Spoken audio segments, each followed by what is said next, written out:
Good morning. Doug here from the Hundredfold Journey. Thanks again for joining us on this Sundays with Doug, where we are embarking on a journey together with you. Hundredfold wants to come alongside of you and help us rewire our brain, change our thoughts, build new habits, and create a new identity. Because a hundredfold is about a group of people who are looking to find their true identity, and by doing so, finding God's true identity. So thanks for joining us this morning. Each week, we talk about the 10 truths, and these 10 truths are true for you as they were true for Jesus, because Jesus is our example. He's our older brother, and he set the example of what this life can be. And Jesus, was always at the right place at the right time. All of his needs were constantly met. So each week I'm encouraging everyone to memorize, apply, and meditate upon these truths. And in fact, this week, we've been talking about the 10 truths and working on finding these truths in our lives. And we're going to be talking about that more today. Each week, we've been talking about living from the unseen. We've talked about how we are the temple of God and how God is our dwelling place. We are the dwelling place of God. And we've talked about these different ways of living from the unseen, whether it's through our senses, internal versus external, which side do we pull from, one power, fear, or love. It depends on how we want to live because the choice has been given to us. 2 Corinthians talks about we don't look for things that can be seen, but things that can't be seen. Things that can be seen are only temporary, but things that can't be seen last forever. So we're talking about the internal forever, which is who we are. So again, thanks for joining us on this journey. And today we're going to be talking about 10 truths. So this is part 7 in our series, Living from the Unseen. And we're going to deep dive, if you will, into the 10 truths, because the 10 truths is how we live from the unseen. And we'll explain that as we get into this. So the very first truth of the 10 truths is today, right now, is the best moment of my life. So there is no past except for your memories of them. There is no future except what you create it to be. Right? So we're not living in the past with regrets or pain, or even triumphs for that matter, nor can we live from the future. The idea is to live in them now, because that's all we have is right now. There is only now. So act like you are God. Enjoy your creation through all your 5 physical senses. That is what they're there for. So what I mean by act like you're God is, God is in you and he's living his life through you, and as you're experiencing the now, you're out, let's say in nature, you're on a walk, you're experiencing God's creation through you, or God is experiencing it through you. So as you see it, as you smell it, as you hear it, as you taste it, as you touch it, you are enjoying in the moment. And the 5 physical senses allows us to live in the moment. The physical senses are not necessarily in the past or in the future. They are now. And just, I'm going to be providing a lot of quotes from a lot of people that I follow. And here's one from Eckhart Tolle. And he actually wrote a book called The Power of Now. Stress is caused by being here. Stress is caused by being here, quote unquote, but wanting to be there, or being in the present, but wanting to be in the future, right? So stress, we talk about stress a lot. Stress is what causes a lot of illnesses in our life, because we're anxious, we're worried, we're fearful about the past and the future. And here Eckhart Tolle is saying is that if we're not here, instead we're thinking we need to be there, that's what causes stress. And then another quote from him: the moment you realize you are not present, you are present. Just a little dichotomy there. Whenever you are able to observe your mind, you are no longer trapped in it. It's almost as if you're outside looking in. Another factor has come in, something that is not of the mind, and it's called the witnessing presence. And that's where you're experiencing the five physical senses. You're living in the now, and you're witnessing the present, what you're experiencing now. You're actually in the moment. And that's why today, right now, is the best moment of my life, because when you realize everything that's been given to you, you can enjoy it in that very moment. Right? Does that make sense? So this was true for Jesus, and Jesus made a statement to his followers, and he says, basically, your names are written in the Lamb's Book of Life. So I know you, your names are written, and there's nothing you need to fear. So Jesus made that statement, and he knew it was true for himself. Therefore, he was in the moment, right? He didn't have to worry about anything because he knew that was true for him. All right, so that kind of describes today, right now, as the best moment in my life.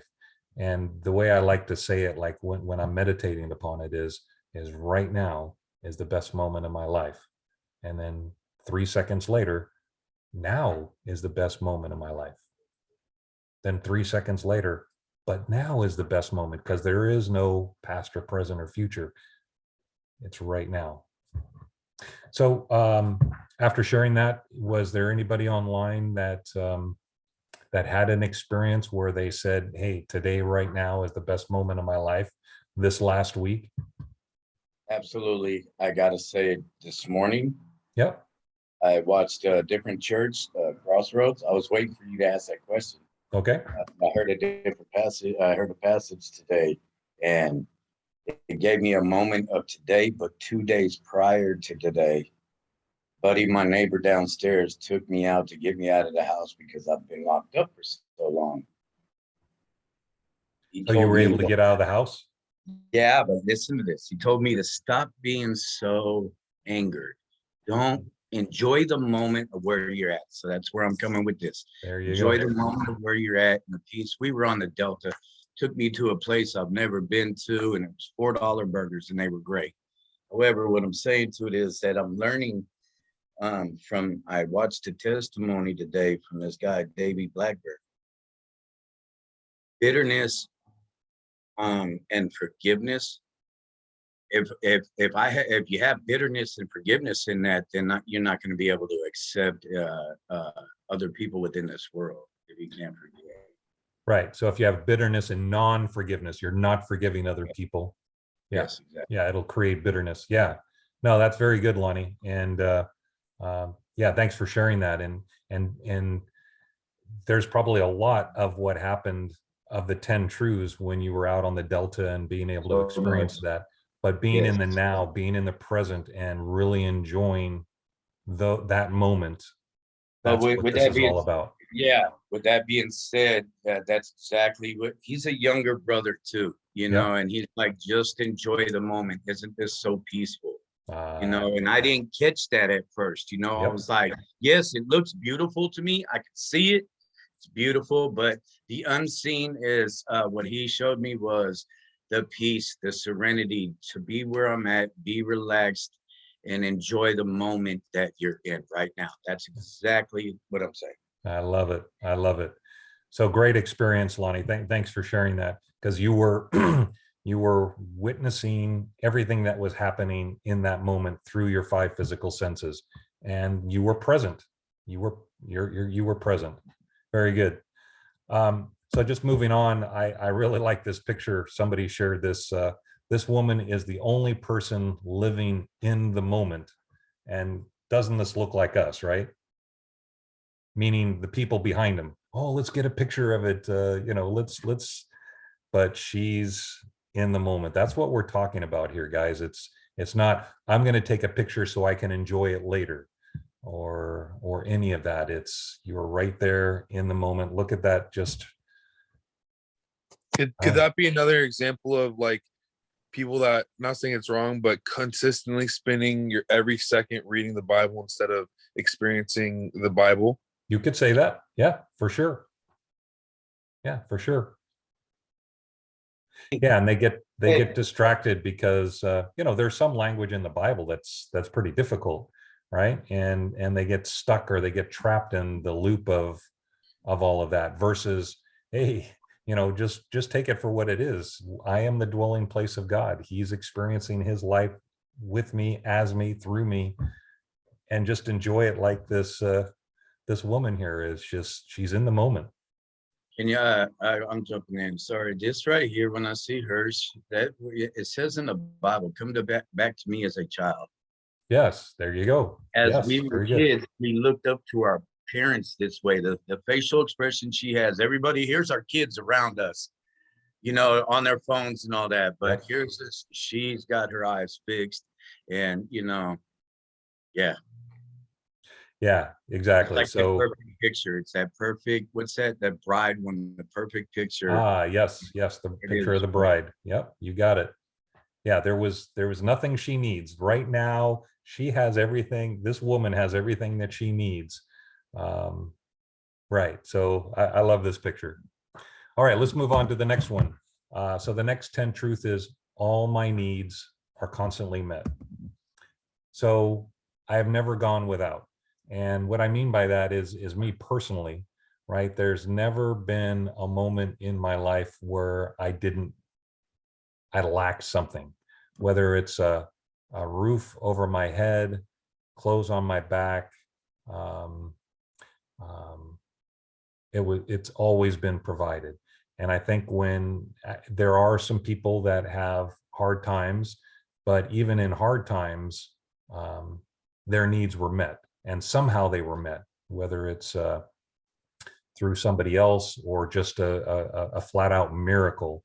Um, the Amen to truth that. is, that all of our needs are constantly met, but our eyes just aren't open to that, right? Because we're worried, we're fearful. But if you live in the moment, in the now, and today, I can say with a surety that all my needs are constantly met, right? I've got a roof over my head and friends and family and so forth. Right now, I have everything I need. I need not worry about tomorrow. And my statement here is, don't limit the statement to only about money, right? Because it's also about health and it's about relationships. So sometimes when I share this truth, they talk about money, how much money do I have in the bank? But it also talks about health and relationship, all your needs, the things that you need for your health, your body, you have it all. And you get to choose to live out of fear or love, inside or outside, truth or facts. And that goes back to some old studies that we've done. And the definition of abundance is the ability to do what you need to do when you need to do it. That's abundance. So if you have the ability to do what you need to do, then that's abundance. And sometimes we forget that. Hey, I have the ability to be online and create a Zoom meeting and do a teaching. That's abundance, right? That is abundance, and my needs are being met because I enjoy doing this. So that's just one example. And then the truth for Jesus was that he was supported by others. In Luke 8, it talks about there was a group of people that actually supported Jesus financially, and they also supported him, in the things that he did. And if you've watched The Chosen, you see that the disciples, they helped, build tents and fires and did food and all of that. So all of his needs were constantly met. And then the other example is the coin and the fish. There were some taxes that were due. And Jesus says, well, go fishing and you'll find a coin in the mouth of a fish. And sure enough, Peter went and did that, and there was a coin there, and they were able to pay their taxes. So again, all of Jesus's needs are constantly met, whether it's through other people or through it's a miracle, it is provided. So how about you guys that are on the line? Did you have an experience this last week where all your needs were constantly met?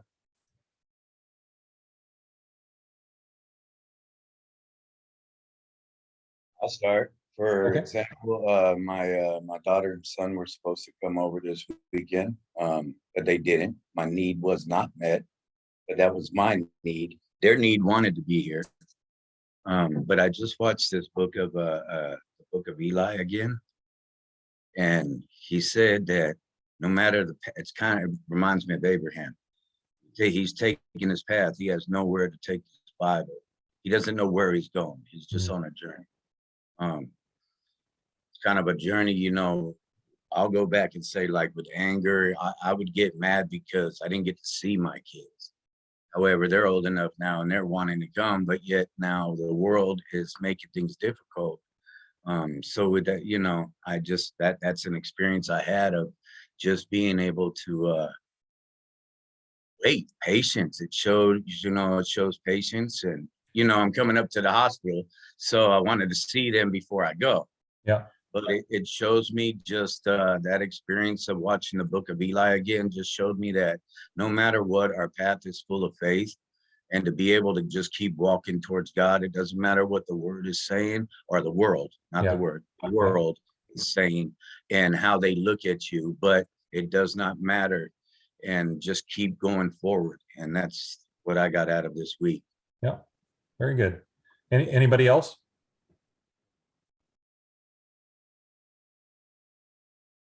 So I had one. I actually went out with a buddy of mine for lunch this week, and he ended up paying for. I'm sorry, that was another one. I actually have another one, but I got paid on the 1st of this month, right? So February 1st was the date I got paid, right? So it was a payday. So my needs were met, and so even though I knew it was going to be deposited, even though I knew that I worked for that, the fact that I actually got paid, right? I need to be grateful for that.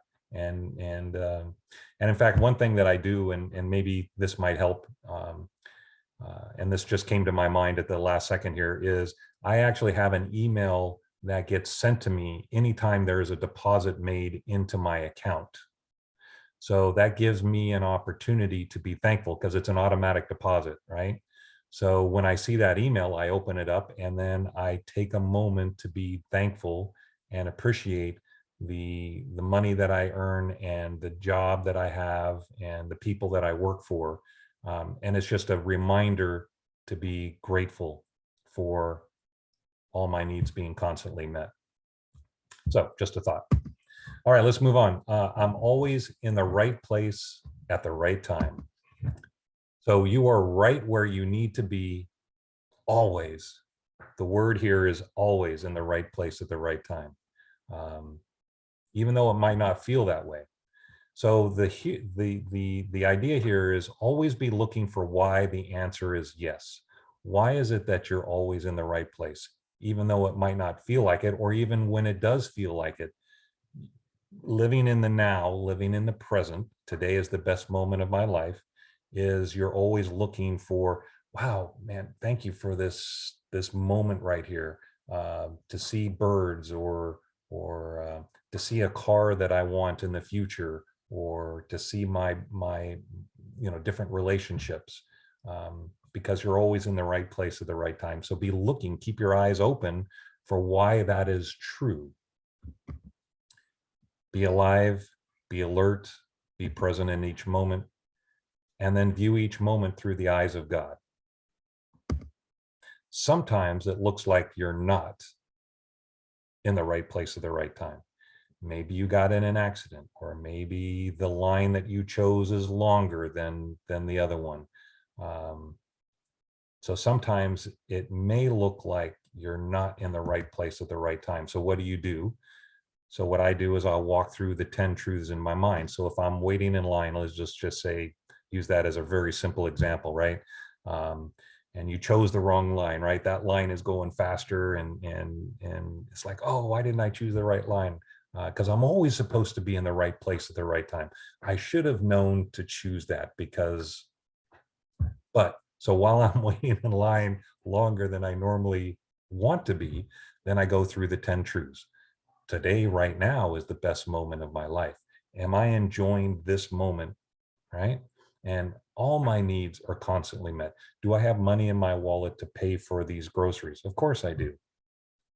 right? So you start thinking through these 10 truths, and then you realize, well, maybe there's a reason I'm in this line. And then you're alive and you're alert and you're present. And maybe there's someone in line that you should talk to, or who knows what the reason is, right? But you're walking through these 10 truths, and look for the one thing you can be grateful in that moment, even though it doesn't feel like you're in the right place at the right time, because there's always something there for your good. Then remind yourself that negative could not be possible because of who you are and whose you are, and that you get to decide how you're going to respond, right? So if you're in that line and you're angry, you're upset, it's like, how can this be? I'm always supposed to be in the right place, and there's no way this is possible, right? You get to choose whether you want a negative or a positive outcome and how you want to respond. Because responsibility is the ability to respond in any way that suits you at that given moment. And I rephrased it to respond ability. We have the ability to respond. Choose to respond that all things serve you. You may be an accident, you may be in the wrong line, or whatever. You get to choose how you want to respond to each and every moment, and choose that you're always in the right place at the right time. And when it doesn't feel like it, then you'll look for that one thing that is that can be, and you choose to be positive. So a couple of examples in Jesus's life is he raised Lazarus from the dead. Before he did that, he thanked God, and he says, God, thank you that I have the opportunity to raise Lazarus from the dead. And thank you for giving me the power, and thank you that these people are hearing me, because Jesus is always at the right place at the right time. And then the woman at the well, she just happened to be there during the heat of the day. Jesus happened to be there, and then they met and they talked, and then she basically changed her whole town because of this one encounter. So Jesus was always in the right place at the right time. Okay, so that's my sharing. How about you guys? Did you have an experience this last week where you were in the right place at the right time? Yeah, I went on a hike with someone who I've never had any interaction with. It was someone new interaction, and we went on a hike to a place that neither of us have been to before, and we got to see pretty much all of I can't remember, southwest side of Santa Rosa. It pretty much shows like fairgrounds all the way to pretty much Runner Park. Oh, nice. Yeah, so we got it. It was pain getting up there Yeah. because it was like 5 miles of uphill. Oh my. Yes. One of the reasons why I didn't sleep well last night. But yeah, And then when you got there, it was, I'm supposed to be here, because it's you get, being up there puts you into so much perspective, because you're up there looking out at all these places that you're down there, and it seems like they're so far away, but looking up at it from this view, it doesn't even seem like any distance at all. It puts you into perspective of just, how small you are compared to everything else happening. I love it. I love it. So you were in the moment and just soaking it all in. Yep, absolutely. Yeah, very good. Very good. Thanks, Jeremy. Anybody else? All right, let's move on. God has granted me favor in the sight of those around me. So on this one, we have to remind ourselves that we are the dwelling place of God, right? We've had we've had past teachings in a whole series on you are the dwelling place of God. you are a walking tabernacle. So just like in the Old Testament, there was a tabernacle, that a tent made of skin that walked through the desert, and it was called the tabernacle, and you are that person. So that means that everywhere you are, God is, right? Because he's in me. He's in me right now. God is in this spot on the planet right now because he's in me. I'm his dwelling place. And for those that are online and those that are watching this, God is right there. He's in you. And because everywhere you are, God is, because we are his dwelling place.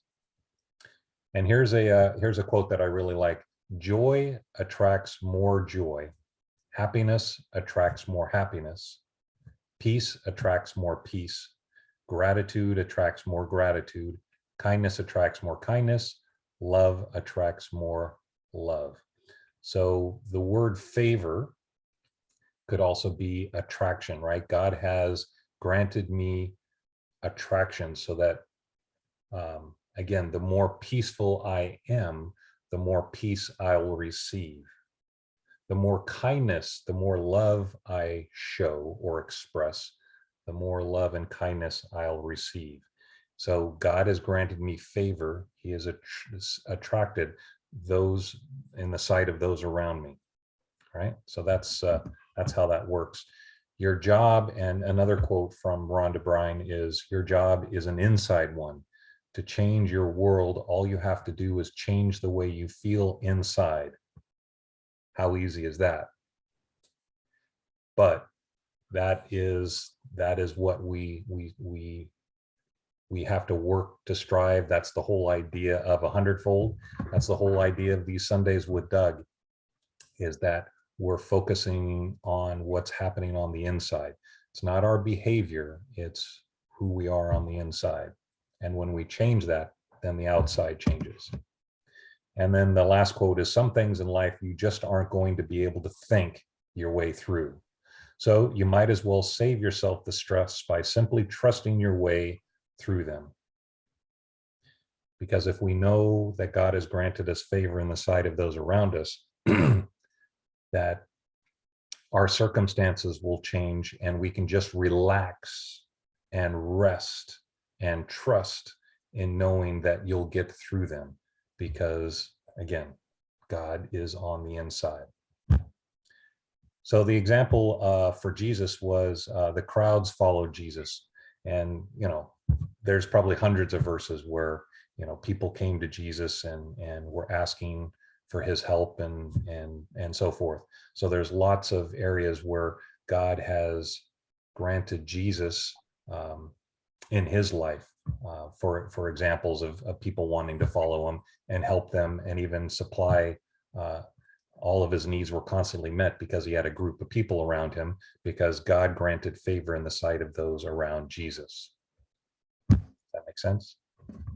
Yes. Oh, okay. How about, was there anything that came up this last week where you saw just a situation where all of a sudden you were granted favor, and it could happen in many different ways? Did you guys experience that this week? Twice. Sorry? Twice. I was just saying, I remember my buddy took me the day before we went to okay, let me start right real quick from the beginning. He took me to a place called Anchor Haven. It's never been there, never heard of it, but it's a bar and grill. Okay. I didn't want to, I was kind of scared. He just out of the blue, hey, let's go get lunch, Lonnie.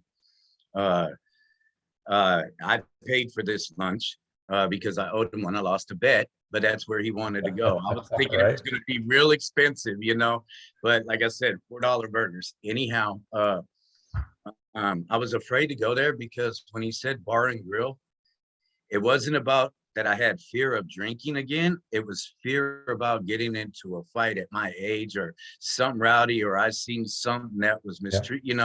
It's what I seen. But however, through that day, through the moment, he's just enjoyed the moment. And then, the second time when we went, he took me to this place, man, and I'm so grateful. He took me to this place called Finley. on Airport. Man, this place is immaculate. Yeah. Nice, beautiful mom and pop place, right? Yeah. Anyhow, he spent quite a bit of money. He even told me I was an expensive date. But it was really good. It was worth the wait. And here's the thing. When I was there the day before at the first one, it felt like I had a lot of, I guess I would say that's fear, the fear that I'm going to do something and react incorrectly towards somebody else. But anytime that I started to get out of pocket, that where he thought he would say something to me, he's like, Lonnie, just everybody's having fun, you know, not that I was getting mad, but I was misinterpreting what people were saying. Okay. So he kept bringing me back to being in the moment, no matter what. So then we played darts that first day, you know. Then when we did go to the dinner at Finley, now I'm jumping back, but we sat there. The place did not serve anything till 5 o'clock. It was open. Yeah. You could have drinks, water, whatever, you know, but it doesn't serve any food until after 5. We were there 4.5 hours. I've never waited Wow. that long Wow.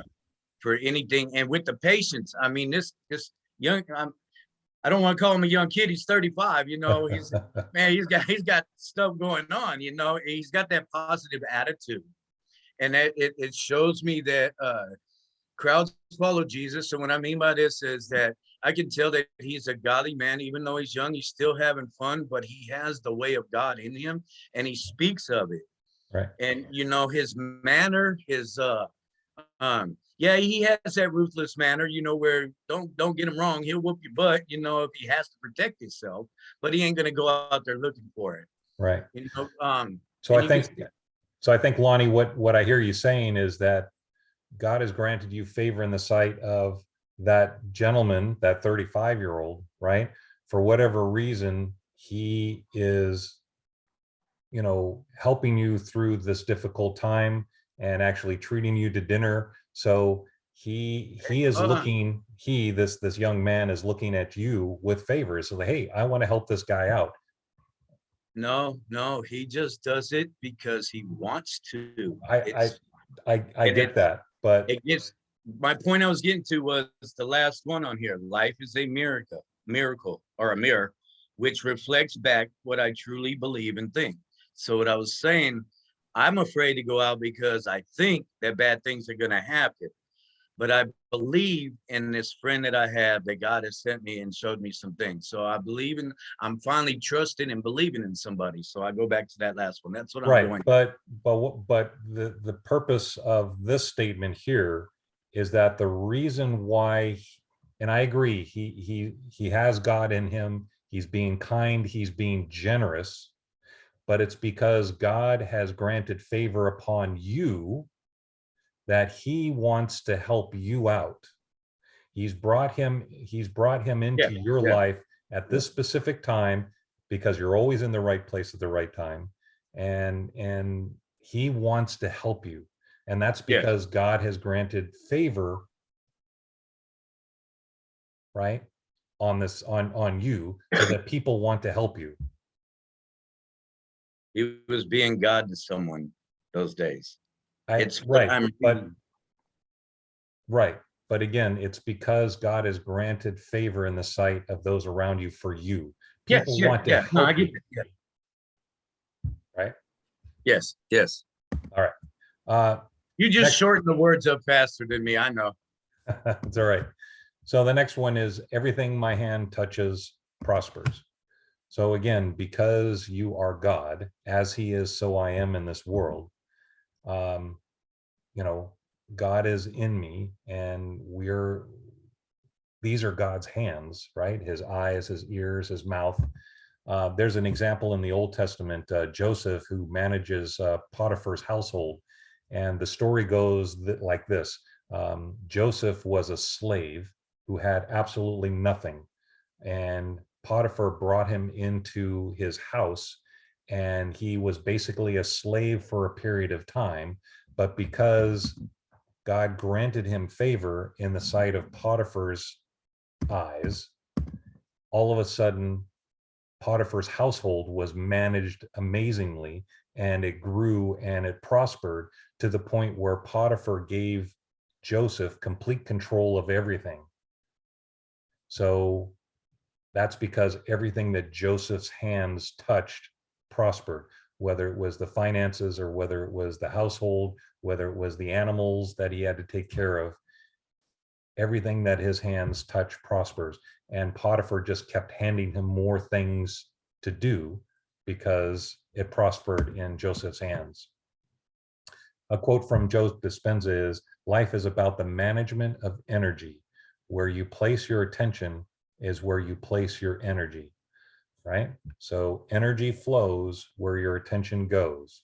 So if your focus is on, gratitude and happiness and knowing that everything your hand touches prospers, then that's where the energy is going to flow, right? God is going to flow in that because it's out of love and it's about abundance. And then a book that I recently read, The Power of Your Subconscious Mind by Joseph Murray, he has a great quote in here, and I like money. I love it. I use it wisely, constructively, judiciously. Money is constantly circulating in his life. I release it with joy, and it returns to me multiplied in a wonderful way. It is good and very good. Money flows to me in avalanches of abundance. I use it for good only, and I am grateful for my good and for the riches of my mind. So this was Joseph Murphy attitude towards money, towards abundance, is that it just flows to him constantly and it circulates in his life, and he's like a conduit, right? That it comes in him and then it goes out and helps other people. And so that was his attitude, is that, everything that my hand touches prospers. Again, that's our attitude, that's our spirit as well. So the truth that was for Jesus was that he healed a leopard. I just pulled one example, right? So there's a leper that says, "Jesus, please heal me," and he touched his hand, he touched the leper, and he was healed because everything that Jesus's hands touched prospered. How about you guys? What did you experience this last week about your hand prospering? Any examples? So I had one this week. I actually have a rental property, and I found out on Monday that I am able to sell it. So very, very grateful for that. I've had this rental property for many, many years, and I decided it was time to sell it, and I sold it to the person that's renting it. So it's cool. It made it very, very simple, very easy. And that just happened just this last Monday, because everything my hand touches prospers. And God had granted me favor in the sight of the guy that wants to buy it from me, because all my needs are constantly met. See how they all kind of intertwine with each other? Next one, I have an attitude of gratitude. Being grateful about all things, including your future, is pulling the emotion of having all things now. So if you're already grateful for things in the future and you're experiencing that emotion now, then you don't have to be fearful about your future, because you have an attitude of gratitude about, what's going to be in the future. And again, back to Rhonda Bryan, never let a day pass without looking for the good, feeling the good within you, praising, appreciating, blessing, and being grateful.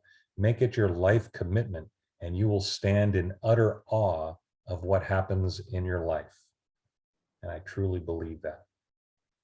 Hey Doug, is Rhonda Bryan The Secret? Is that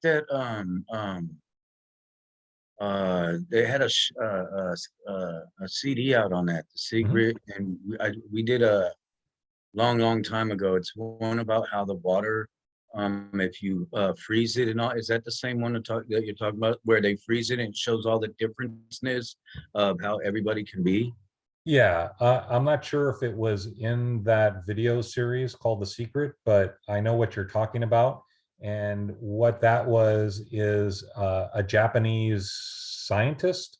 I don't remember the guy's name, but what he did was he took water water and crystallized it and basically Yeah. froze it.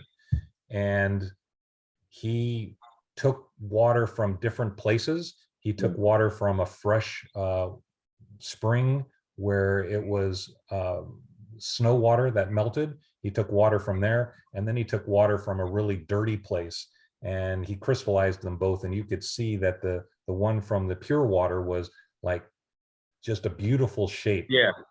And the water from the river was just terrible. So that was one. Number two is he took water, pure water, and he had people speak over the water.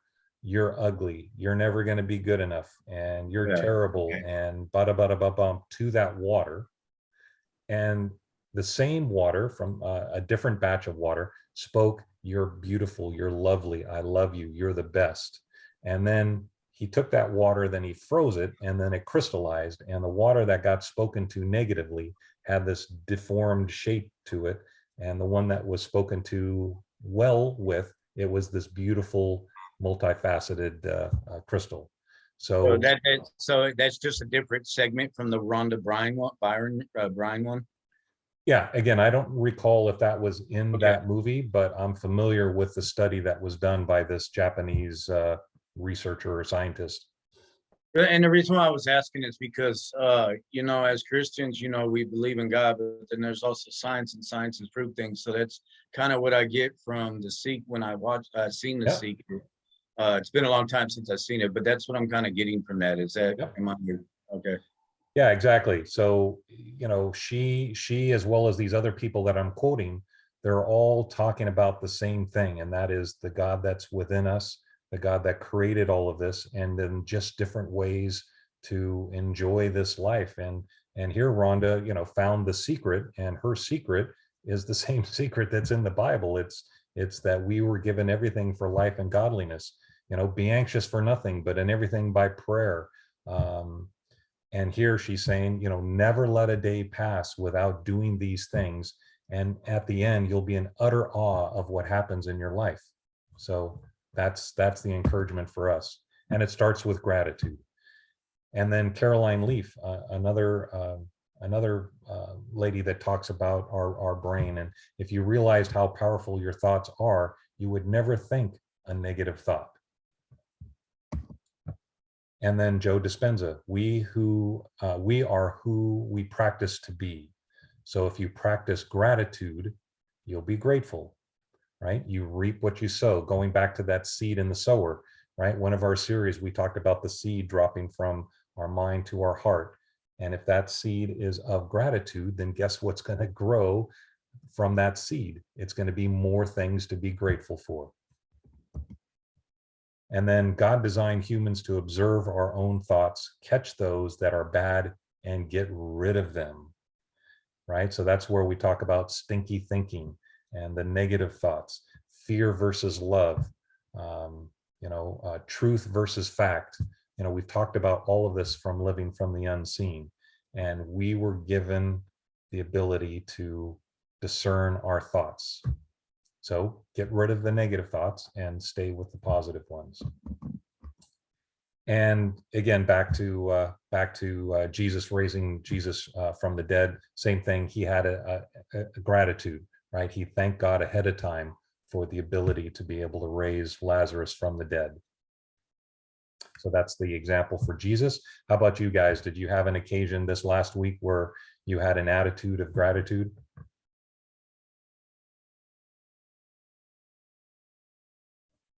Okay. The next one, circumstances don't matter, only state of being matters. I heard this quote where it talked about life is meaningless. Life comes at you in so many different ways, but it's actually meaningless. You get to choose the meaning to your life and to your circumstances. Again, are you choosing out of fear, choosing out of love? You're choosing to live out of the seen versus the unseen, but you get to choose the meaning to your life and to your circumstances, because life is meaningless, right? Circumstances don't matter, only state of being matters. It's not the circumstances that should be driving you to decide how you're going to react or respond, because you have the responsibility to be able to choose how you want to respond. And circumstances have a double meaning, and you get to choose. Meaning, it could be you're in an accident and something, in your opinion, bad happens. It has a double meaning. You can see that as a positive, you can see it as a negative, and you get to choose. And Deepak Chopra says there is just no getting around that turning bad things into good things is up to you. Right? We get to choose. Life is meaningless. You get to choose how you want to view the circumstances and situations that come into your life. Every thought is a cause, and every condition is an effect. Change your thoughts, and you change your destiny. Well, basically, circumstances don't matter, only state of being matters, but that refers all the way back to number one. Today, right now, is the best moment in my life. Mm-hmm. No matter what, all of these fall back to this one day. The very beginning sentence here is all of these statements are referring back to that, to no matter what, always remember the best day of your life is at the moment you're in at the time. Exactly. Am I taking that right with the circumstances don't matter? 100%, 100%. Because in this moment, this millisecond, right, I get to choose how I want to feel and react. I get to choose whether I want to have an attitude of gratitude in this moment. And if we're living in that moment and we listen to the thoughts that come into our moment, whether it's positive or negative, as Caroline Leaf says, if you knew how powerful your thoughts were, you wouldn't think a negative thought. You capture it and you say, no, I'm not going to think that. Instead, I'm going to think about this. So yeah, Lonnie, you're absolutely right. It all goes back to that first one. And I think purposely, that's why I put that one as the first one, because everything else is under it, if you will. Wow, this 2-year-old's growing up, brother. I love it. I love It's it. hard. So Joe Dispenza, most people wait for something outside of them to change how they feel on the inside. And it doesn't work that way, right? So here's, so the truth for Jesus is he is on the cross and he's been beaten and whipped and nailed to a cross. And what does he do? Circumstances don't matter, only state of being matters. So where was his mind at that moment? It wasn't about how miserable his life was at that moment, because in that moment, it looked pretty bad, right? But what did he say? Father, forgive them, for they know not what they do. He did not allow the circumstances of his situation to control what was on the inside. And what was on the inside was pure love. Love for even those that meant harm to him. He said, Father, forgive them. So you can clearly see that circumstances did not matter to Jesus, only his state of being, of who he was. How about you guys this last week? Was there any situation where you had to make a choice as to how you were going to react to a given situation?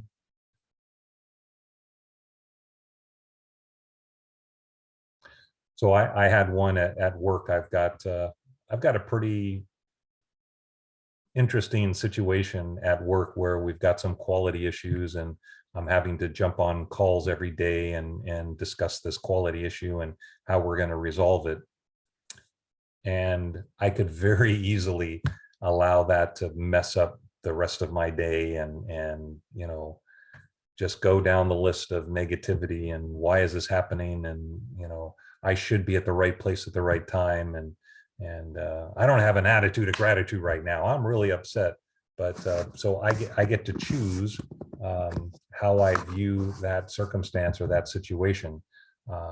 So I'm choosing to not allow it to let my blood boil and react negatively and blame other people or whatever. So I'm choosing this with this work issue that I'm in. All right, next one. I have unlimited possibilities and resources. Basically, I lack nothing. There's nothing, there. It's there. It's available to me. Proverbs 23 says, "As he thinks in his heart, so is he." And then remember our previous studies that we've had. There's really only one power, right? There's only one power. That was last week's study. I have everything I need for life and godliness. That's 1 Peter. God has granted me royal rule and reign. If you remember those pictures, the picture of the bride, the picture of the groom kneeling before the bride, and basically said, "Here, I've given it to you." Genesis 1, where it talks about he places us in the middle of the garden and says, "Here, you got complete control. Now rule and reign." And when you understand your true identity, then you understand that you are me, so I create what you think. You are the entire creative power of the universe. When you understand this, you will feel power and energy coursing through your body. Right? So you have all of these unlimited possibilities and resources because God is in you. You are God. He is living his life in you, with you, as you, through you.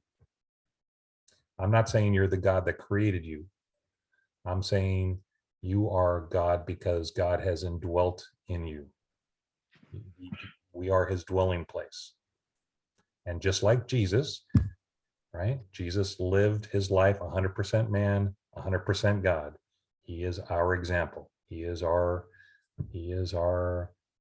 pattern, if you will, that God set up for us to observe. Hey, Jesus, and he's my brother, right? As he is, so I am in this world. I've been buried, I've been raised, I'm seated with him in heavenly places.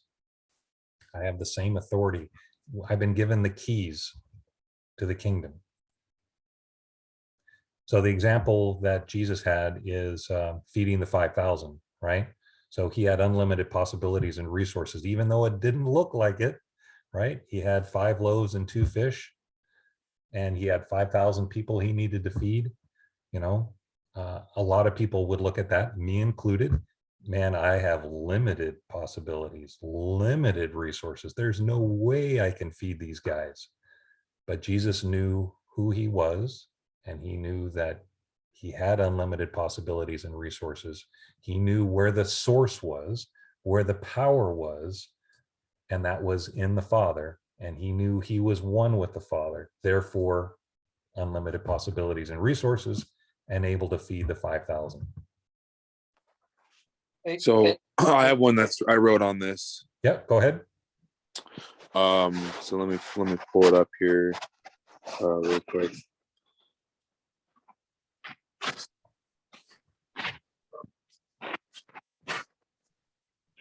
So I have unlimited possibilities and resources.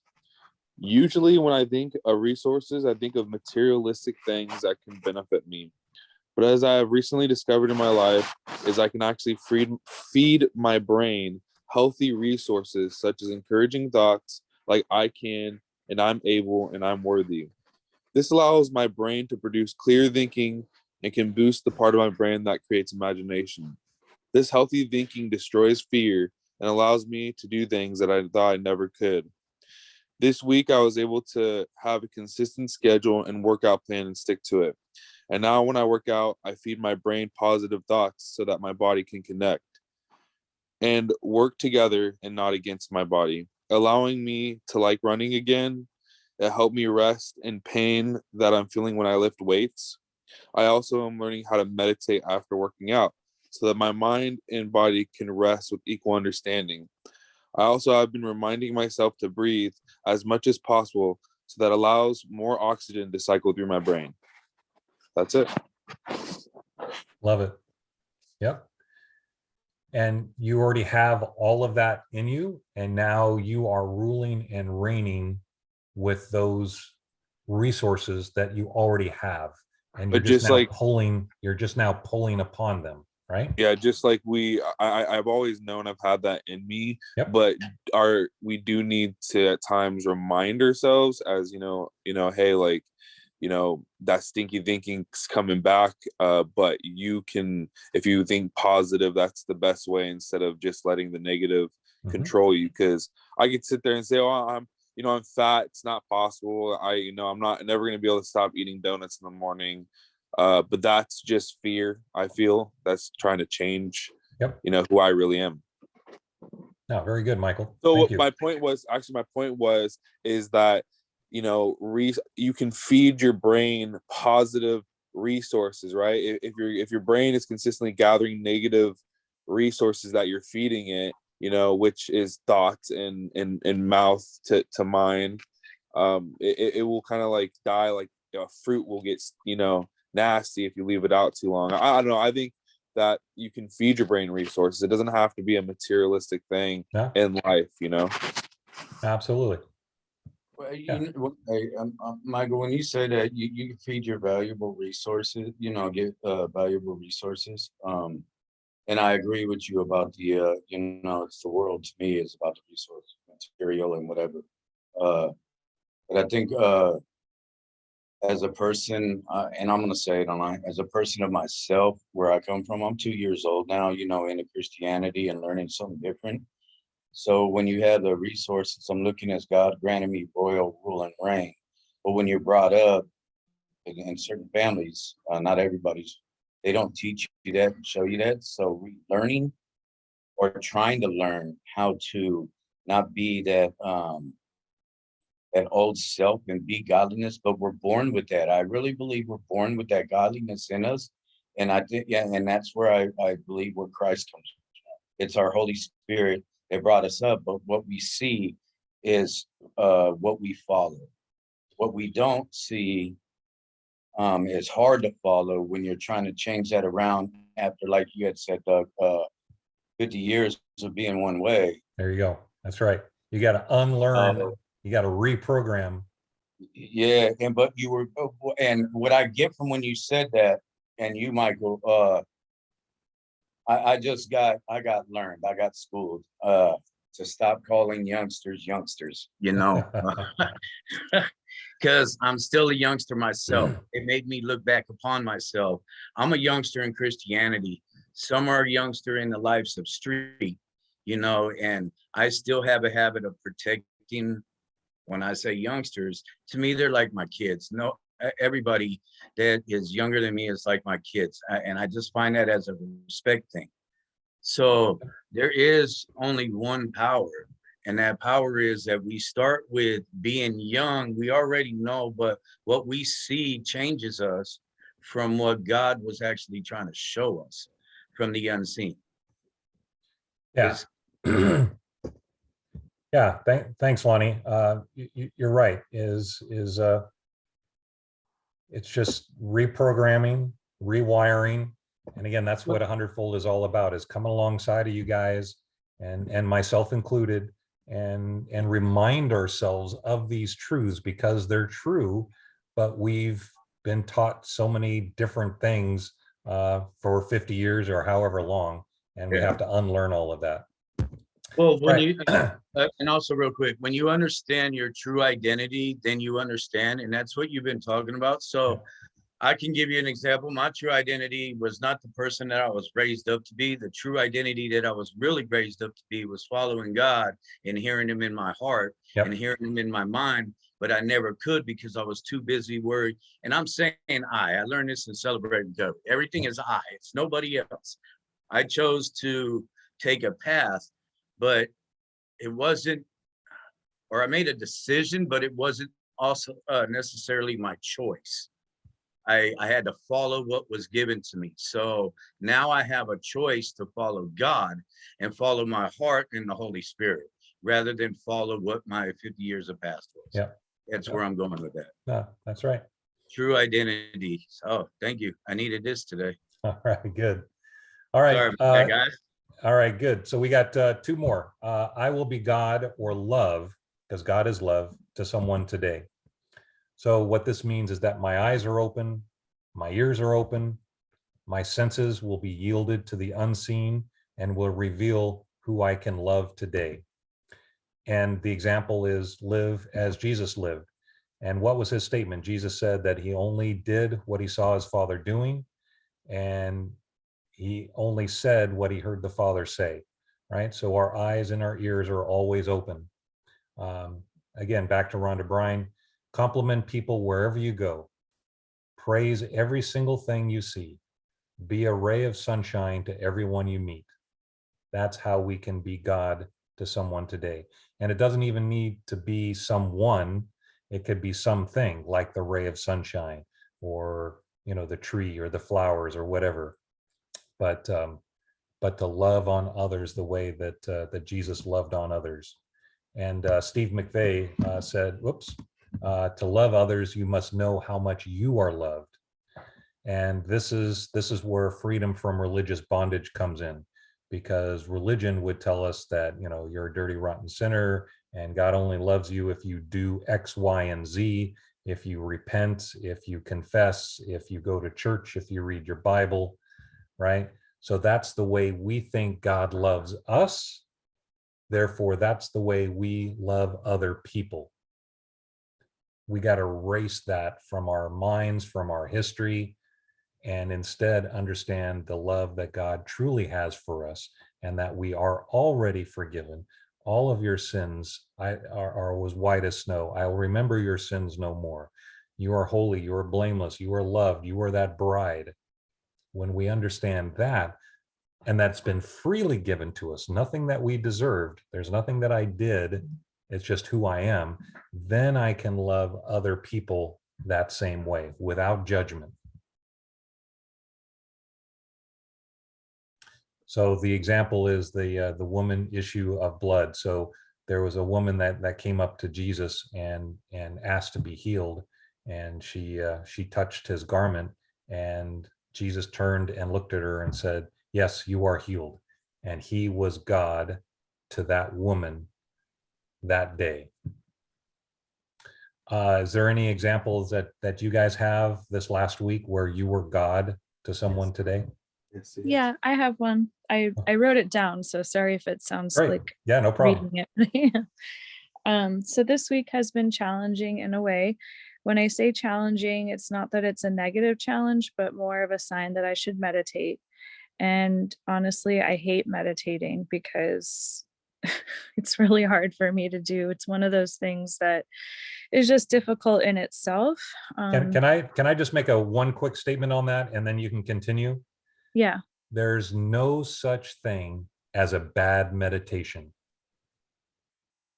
So Yeah. don't think because it's uncomfortable or your mind was racing and you had monkey thoughts, monkey brain, right? Yeah. The very fact that you gave it an attempt, and whether it was 2 minutes, 10 minutes, 20 minutes, doesn't matter. So let me set you free, and everybody that's listening, there's no such thing as a bad meditation. So when you think of it that way, then don't worry about whether it was good, bad, or indifferent, or it could have been different. It's always good. Yeah, that's a good way to think of it. It's more Right. just like you said, uncomfortable. Yes.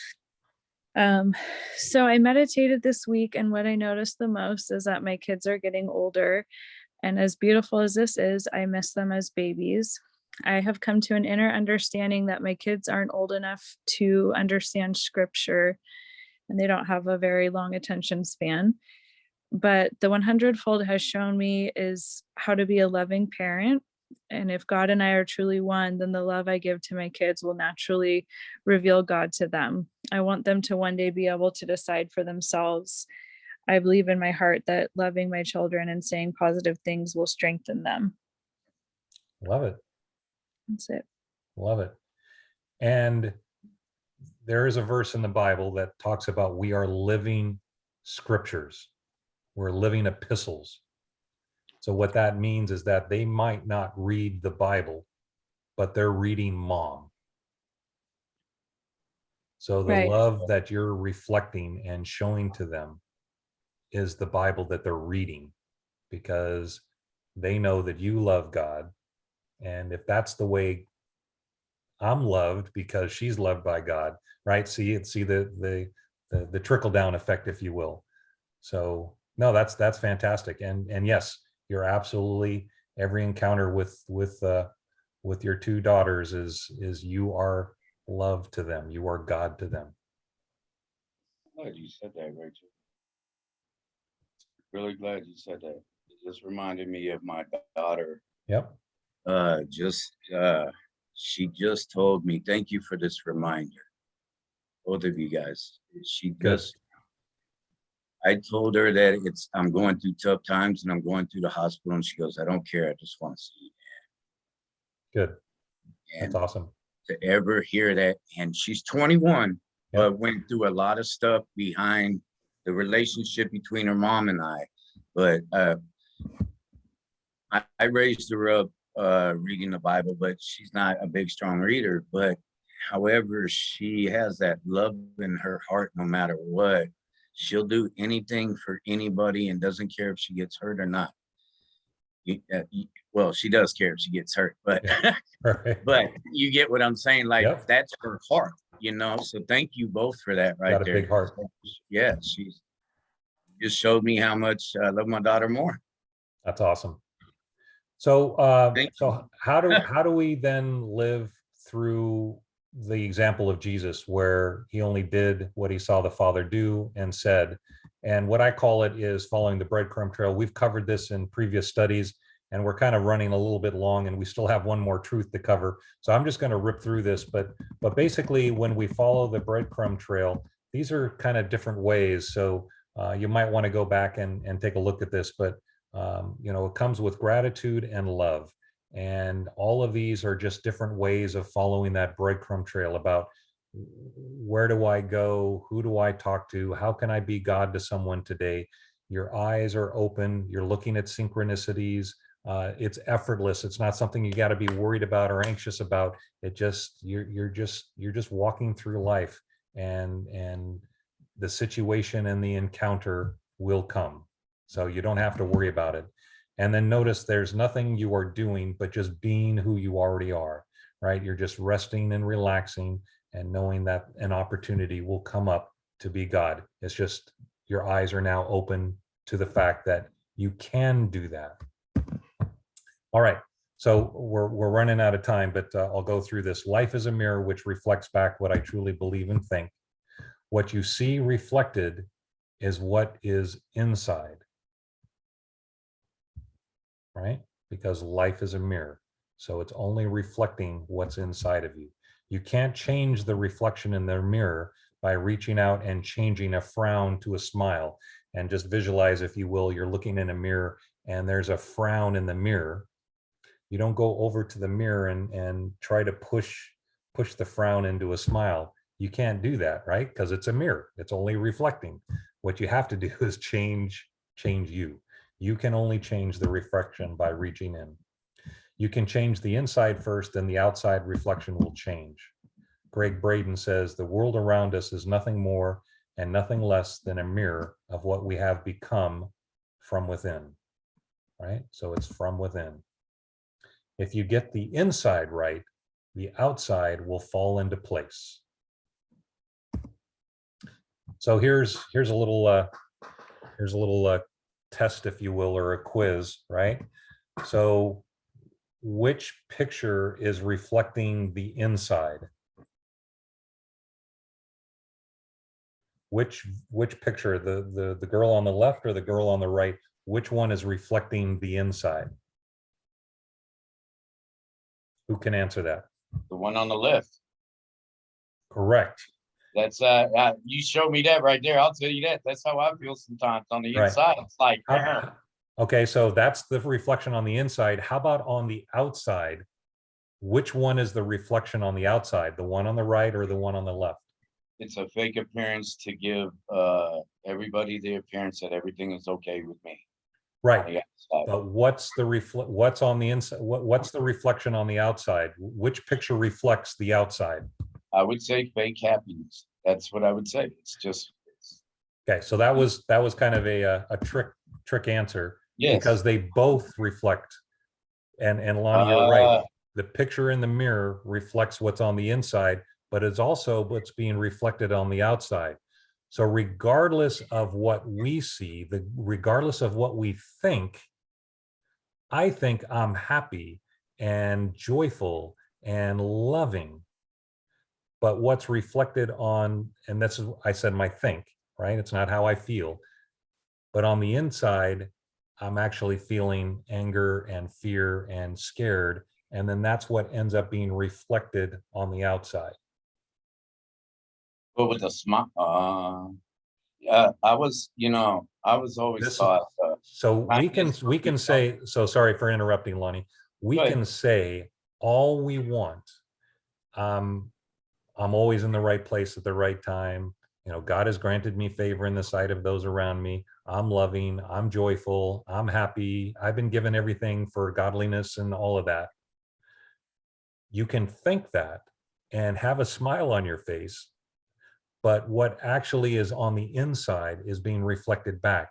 So what's being reflected back is pain and hardship and circumstances. You lose your job, or relationship breaks or whatever.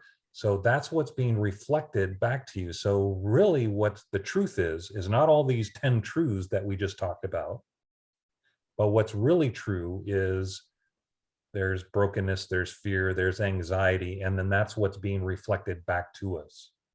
Okay, so what if you get a person that was, and I know it's time to change with Christianity and stuff, when you're first new into it, but if you're brought up to be raised to, you take care of that girl, nobody gets hurt, you take care of the wife, the girlfriend that you're with, she becomes your wife, blah, blah, blah, and all that, right?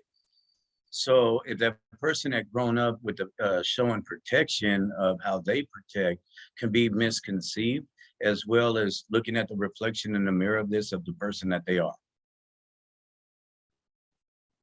I said that fast. Yeah, I'm not sure if there was a question there or whether that was a Yeah, statement. there is. So okay, when you have a person that has been gone for, okay, I'll go to me again, 50 years.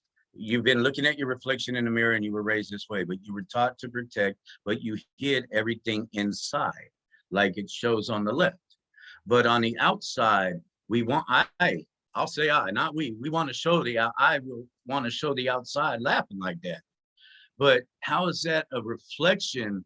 That's a reflection of two people inside to me. That's like the Holy Spirit and the devil fighting with me at the same time. I'll say it like that. All right. So you're getting stuck on the picture.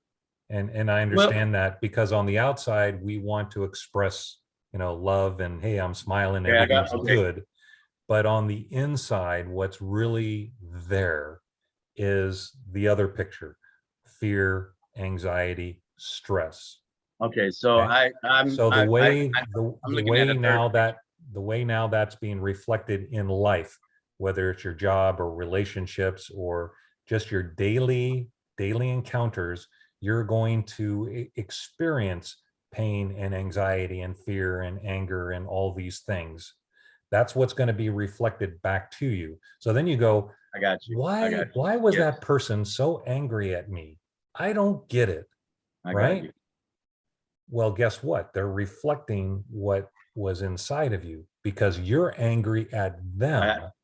I got you. And still, instead of still being angry with them, reflect the happiness, the joy. Galatians 5, 17, 20, I think it is. The love, joy, peace, and all of that. Right. Fruits of the Spirit. That's right. Fruits of the Spirit, Right. And so basically, even though we look like this on the inside, our outside still shows the fruit of the Spirit that's on the inside, even though that we're angry at all the stuff that's going on.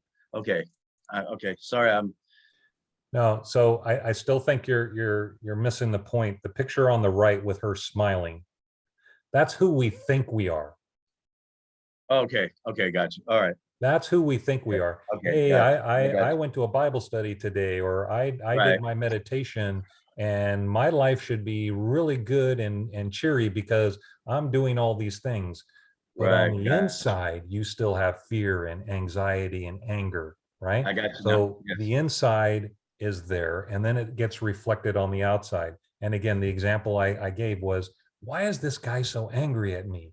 I did nothing to him, but he's just always on me.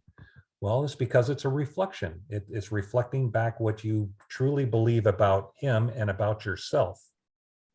Because if you say you're loving and you're kind and you've got Jesus in your heart, yet these people around you, and it doesn't have to be just one person, it could be multiple people that are angry and whatever towards you, then you have to see it as a reflection. Why are they this way towards me? I thought I was a loving, kind person. But in reality, inside of you, deep inside of you, what's being reflected, what's being from the inside out is what I Judgmental. truly am. It's So judgmental. then the answer is, you don't go and talk to those people.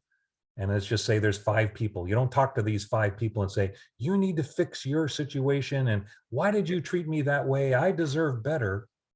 Your finger is pointing at them, but you're pointing at the mirror. You're saying, hey, you need to change, mirror.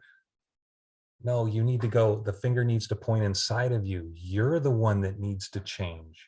You're the one that, why do I have this anger inside of me? These people are reflecting that it's there. I never would have known that it's there, except that these guys are angry towards me. What is it about me that I believe that's causing this to happen? Then you change yourself, right?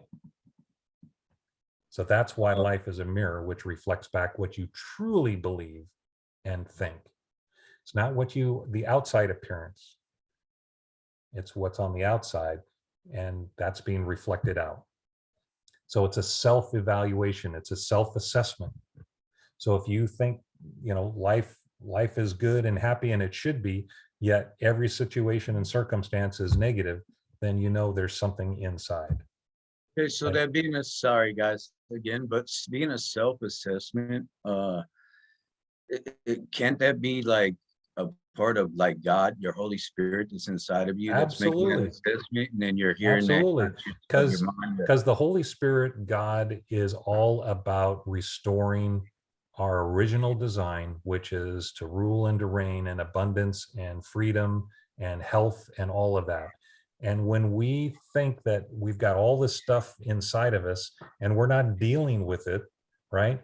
It manifests in different ways. It manifests outside, right, with bad relationships or situations, but also manifest inside with health issues, right? Heart issues, lung issues, liver issues, whatever. So it manifests in different ways. So it's got to get out. So God has designed us in an amazing way that when we see something like that, we have to evaluate it and see, why is that there? What is it that I believe about myself that's causing that to happen? So that's kind of like, okay, I get that then. So it's like bitterness and forgiveness equals pain. However, it ends up going innerness, and then you become selfish in a different manner towards everybody. It's me, That's right. me. So the way it'll manifest is that people you'll view them as selfish, and they will be selfish, right? So when you look at that and you say, hey, you can't be selfish, you shouldn't do that, right? You're pointing the finger at them and you're saying, you need to change. No, the finger needs to go the other way and say, no, I need to change. So that's when it's saying when a feeling is buried, it's dangerous because Absolutely. it can turn into the angerness, the bitterness, and the unforgiveness. Absolutely. Yep. Okay, I'm with you now. Okay, sorry guys. So throw that No, out that there. was really helpful because it helped to explained everything. So here's another picture, right? So I'll test you again. So what's the outside and what's the inside? Which picture represents which? Both inner peace. So the inside Inner peace. matches the outside. Yeah.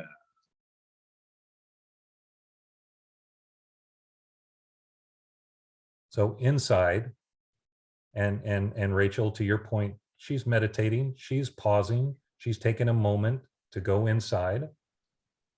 And when we calm the inside and we remember who we truly are, then the outside will reflect what's on the inside. And what is the outside? It's calm, it's peaceful, it's green, it's lovely.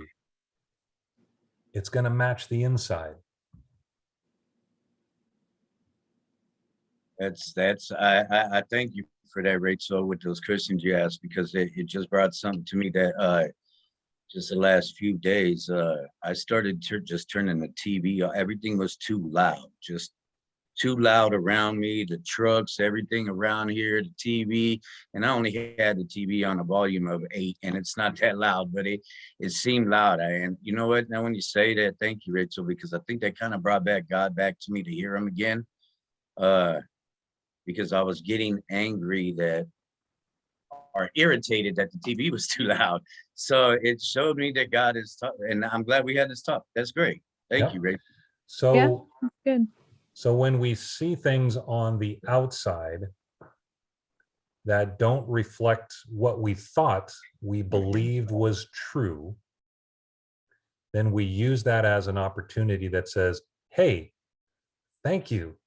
Thank you, God. Thank you for showing me that that wasn't really true in my life. Then you go inside and you go, okay, what do I need to change? What beliefs do I need to change? Is it fear about, being accepted or whatever?